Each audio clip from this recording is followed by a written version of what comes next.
বৰপেটা চেঙত সংঘটিত হৈছে ভয়ংকৰ পথ দুৰ্ঘটনা। থিতাতে নিহত বাইক আৰোহী। চেঙাৰ চাউল খোৱাত নিয়ন্ত্ৰণ হেৰুৱাই সংঘটিত হয় এক বাইক দুৰ্ঘটনা। নিহত লোকজন হৰ্টেবাৰী থানাৰ অন্তৰ্গত বাইছা গাঁৱৰ আজিপুৰ ৰহমান বুলি জানিব পৰা গৈছে। জানিব পৰা মতে AS15R6578 নম্বৰৰ FZ বাইকেৰে চেঙাৰ পৰা বাইছা গাঁও অভিমুখে গৈ থকা অৱস্থাত চেঙা চাউলখত সংঘটিত হয় এই দুৰ্ঘটনাটো। ইপিনে ঘটনাৰ খবৰ পাই ঘটনাস্থলীত হৰ্টেবাৰী থানাৰ আৰক্ষী উপস্থিত হৈ মৃতদেহ উদ্ধাৰ কৰে।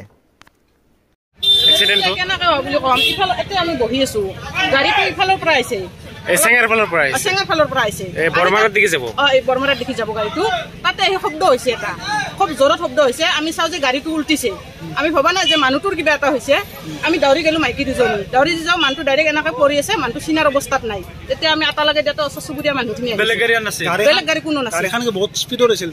অলপ স্পীডত আহিছে গাড়ীখন কিজানি। আমি ইমান এটা ভাৱ কৰি থকা নাই আৰু ৰাস্তা দি অহা গাড়ী আহি থাকিব, যাই থাকিব, সেইটো আৰু লক্ষ্য কৰি থকা নাই। সেইটো আমি ইমান লক্ষ্য কৰি থকা নাই আৰু কিমান স্পীডত আহিছে গাড়ীটো। খালি শব্দ হোৱাটোহে আমি গম পাওঁ।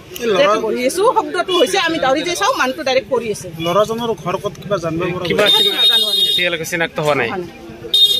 আৰক্ষী আহি আছে নেকি? আহি থকা বুলি শুনিব পাইছো।